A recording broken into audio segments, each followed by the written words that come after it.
আজকে আমি চলে এসেছি একটা নতুন রেসিপি নিয়ে তোমাদের সঙ্গে শেয়ার করতে। আর আজকের রেসিপি শীতের স্পেশাল আলু বেগুন সিম বড়ি দিয়ে নিরামিষ তরকারি।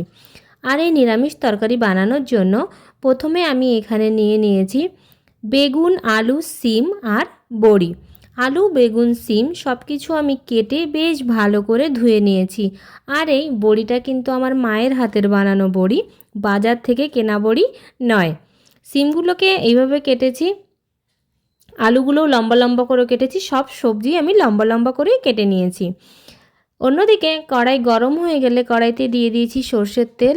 সর্ষের তেল গরম হয়ে গেলে দিয়ে দিলাম বড়িগুলোকে হাই ফ্লেমে লাল লাল করে 1.5 থেকে 2 মিনিট সময় নিয়ে ভেজে নিতে হবে। বড়ি ভেজে নেওয়া হয়ে গেছে, এবার কড়াই থেকে আমি তুলে নেব। ওই কড়াইতে যে তেল রয়েছে তেলের ভিতরে আমি এখন দিয়ে দেব কেটে রাখা বেগুনে নুন আর হলুদ দিয়ে নেড়ে চেড়ে বেগুনগুলো আমি ভেজে নেব।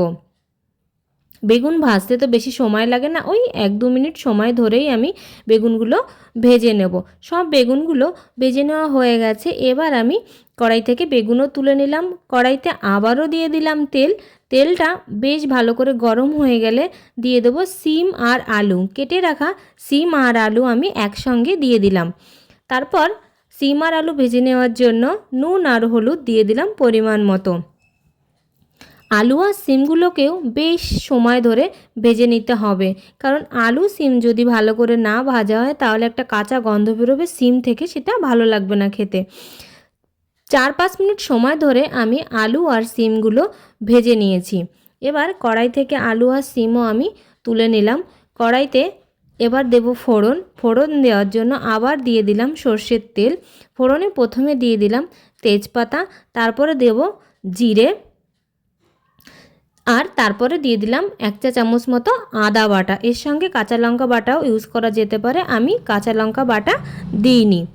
30 থেকে 40 সেকেন্ড সময় ধরে আমি আদাটাকে বেশ ভালো করে ভেজে নেব। তারপরে দেব গুঁড়ো মশলা। প্রথমে দিয়ে দিলাম জিরে গুঁড়ো, ধনে গুঁড়ো, হলুদ গুঁড়ো, লঙ্কার গুঁড়ো। নিজেদের স্বাদ অনুযায়ী লঙ্কাটা দিতে হবে। তার সঙ্গে দিলাম একটুখানি জল, যাতে করে মশলাটা জ্বলে না যায়। জল দিয়ে নেড়েচেড়ে মশলাটা কষিয়ে নেব। এই মশলা কষাতে বেশিক্ষণ সময় লাগবে না, 2-2.5 মিনিট সময় ধরেই আমি মশলাটা কষিয়ে নিলাম। মশলাটা বেশ ভালো করে কষানো হয়ে গেছে, এবার আমি দিয়ে দেব ভেজে রাখা সিম আর আলু সিমের সঙ্গে মশলাটা বেশ খানিকক্ষণ সময় ধরে ভেজে নিতে হবে। সিম আর আলু আর মশলা বেশ খানিকক্ষণ সময় ধরে আমি ভেজে নিয়েছি। এবার দিয়ে দেব গরম জল, উষ্ণ গরম জল আমি দিয়ে দিলাম। জল দিয়ে নেড়ে চেড়ে আমি 4টে কাঁচা লঙ্কা চিড়ে রেখেছি, সেই 4টে কাঁচা লঙ্কা দিয়ে দিলাম। ঝালটা অবশ্যই নিজেদের টেস্ট অনুযায়ী দিতে হবে, আমি বারবারই বলি। ঝোলটা ফুটতে আরম্ভ করেছে, এইভাবে আমি 4-5 মিনিট সময় ধরে তরকারিটা রান্না করে নেব। 4-5 মিনিট সময় রান্না করে নেওয়ার পর এবার আমি ভেজে রাখা বেগুনগুলো দিয়ে দেব। বেগুনে তো অনেক বেশি জাল লাগে না, তাই 4-5 মিনিট রান্না করার পরেই বেগুনটা দিয়ে দিলাম। বেগুন দিয়ে নেড়ে চেড়ে তারপরে আমি ভেজে রাখা বড়িও দিয়ে দিলাম। বড়ি দিয়ে আবারও আমি তরকারিটা একটু নেড়ে দেব। এইভাবে আমি আরও 3-4 মিনিট রান্না করে নেব।